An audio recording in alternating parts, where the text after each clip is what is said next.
semuanya. Nah, di sini aku mau mulai dulu pakai satu pertanyaan. Siapa yang pernah dapat chat mencurigakan kayak, "Selamat, Anda mendapatkan hadiah senilai 10 juta rupiah. Klik link di bawah untuk mengambil hadiah Anda." Sambil nyeritain link mencurigakan dan link antah berantah gitu setelahnya. Nah, itu tuh gak jarang banget gak sih kejadian di sekitar kita atau bahkan kalian atau aku sendiri pun pernah gitu. Dan pertanyaan lanjutannya, siapa yang pernah benar-benar sampai mencet link atau buka link tersebut? Nggak usah malu ya teman-teman semua, kalian pasti nggak sendirian. Bahkan ternyata ada laporan menarik dari Annual Cybersecurity Attitudes and Behavior Report 2022 yang diterbitin sama organisasi non-profit National Cybersecurity Alliance. Jadi, mereka ini survei ke 3.000 orang dari generasi yang berbeda-berbeda. Dan jujur, hasilnya bikin kaget banget. Kayak ternyata Gen Z dari generasi yang gadget banget gini jadi korban phishing paling banyak dibandingin generasi lainnya. Angkanya juga lumayan tinggi pula, sekitar 34% dari total responden. Ngagetin banget kan? Secara ya, kalau dipikir-pikir pun Gen Z apa ya? Generasi yang ibaratnya kita tumbuh bareng teknologi, kita apa-apa di dunia digital. Dan kita pun sehari-harinya gak jauh-jauh dari teknologi, apalagi internet, sosmed kan. Kita paham banget lah gimana soal teknologi ini, bahkan bisa dibilang generasi yang lebih jago dibanding generasi-generasi lainnya. Tapi ternyata justru malah kita loh yang jadi target empuk buat para pelaku phishing. Kenapa ya? Kok bisa sih? Nah, salah satu jawabannya ini mungkin karena Gen Z lebih sering berbagi informasi secara online tanpa terlalu curiga atau mikir panjang. Alias sih ya oversharing ya, gitu. Nah, jadi topik ini nih yang mau kita obrolin hari ini. Kita bakal bahas gimana sih cara phishing ini bekerja dan kenapa kita bisa kejebak. Dan yang paling penting, gimana kita bisa lebih waspada dan gak jadi korban selanjutnya.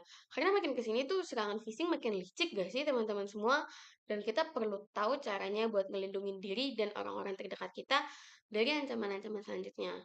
Nah, teman-teman semuanya, hari ini kita bakal bahas topik yang penting banget buat kita semua, yaitu jangan asal klik, yuk melek digital guna menangkal phishing.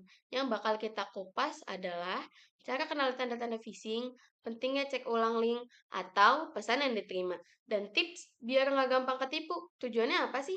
Nah, tujuan ini tuh biar kita semua jadi lebih waspada dan bikin ruang digital yang lebih aman, nyaman, dan bebas dari jebakan penipu online.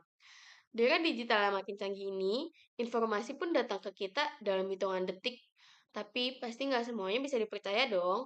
Masa sih informasi segitu banyak kan semuanya benar? Nah, terus gitu juga dengan email atau pesan yang kita terima. Pernah nggak sih kalian dapat email dari bank atau e-commerce dengan penawaran-penawaran menarik atau peringatan mendesak? Nah, bisa jadi itu tuh phishing. Nah, phishing ini tuh bukan cuma omongan biasa ya, teman-teman. Bukan cuma email, tapi ancaman nyata yang bisa aja bikin data pribadi kita hilang. Phishing bekerja dengan cara yang licik banget, manfaatin emosi kita kayak rasa takut, panik, tergiur akan hadiah besar. Contohnya email palsu dengan logo resmi bank yang buat cepet-cepet informasi akun. Begitu kalian klik dan masukin datanya, penipu bisa langsung akses akun kalian deh. Bahkan nih ya teman-teman semua, seorang anggota DPRD aja pernah loh jadi korban phishing. Kejadiannya ada di Bali pada tahun 2000. Berdasarkan wawancara yang dilakuin oleh pihak detik.com, Iwayan Misna nyeritain bahwa dia tuh awalnya cuma ya nyantai-nyantai aja di rumah. Terus lagi scroll-scroll timeline Facebook dia. Terus ada link yang muncul di timelinenya. Terus tanpa sadar dia mencet aja dan tiba-tiba 654 jutanya dia hilang di m-banking. Serem banget kan? Soalnya dia cuma lagi chill gitu. Nah, ini nih contoh bahwa sekarang nggak cuma lewat email, even lewat link asing di Facebook aja tuh udah biasa banget buat para pencuri online ini ngambil uang kita dan mereka tuh bisa-bisa aja. Makanya di dunia yang sekarang udah serba digital ini, kita perlu banget untuk waspada sama pesan-pesan, link asing, dan sejenisnya yang dikirimin ke kita. Satu link aja udah bisa buka pintu luas buat para penipu. Sebagai warga digital yang cerdas, Yuk, kita jaga diri sendiri dan orang-orang di sekitar kita dari ancaman phishing. Jangan asal klik, jangan gampang percaya gitu aja. Mulai sekarang, biasain. Please, biasain buat cek dulu sumber informasinya. Hati-hati kalau nemu link mencurigain. Dan pastiin akun penting kita udah pakai autentikasi 2 faktor.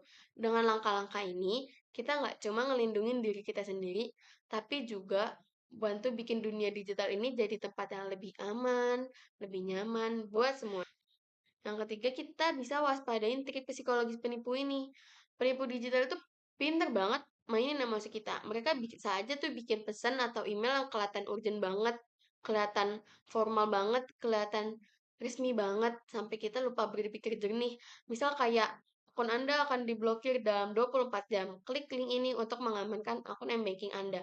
Panik kan? Wajar banget. Justru itu tebakannya. Penipu ini ngincer paniknya kita. Nah, trik ini nih disebut dengan social engineering. Penipu manfaatin emosi kita, kayak rasa takut kehilangan akun, antusiasme menangin hadiah, atau rasa untuk tanggung jawab untuk ngamanin kita ya. Dan contoh lainnya ada SMS yang bilang, paket Anda gagal dikirim, klik link untuk reschedule. Dan kita tuh auto pasti kayak klik link biar nggak mau paket itu balik ke sih. Nah, padahal link itu dibuka, perangkat kita tuh bisa kena malware, atau kita bisa aja diarahin ke situs palsu yang minta data pribadi. Solusinya apa? Kalau dapat pesan kayak gitu, kita tenang dulu, kita cek ulang kebenarannya lewat aplikasi resmi, atau hubungin langsung pihak terkait, dan jangan biarin emosi kita dimanfaatin oleh penipu. Ingat ya teman-teman semua, penipu itu manfaatin reaksi spontan kita.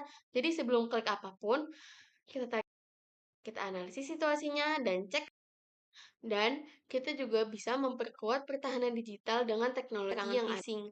Kalau kita udah tahu trik-trik dasarnya, langkah selanjutnya kita bisa manfaatin alat-alat keamanan digital yang udah tersedia.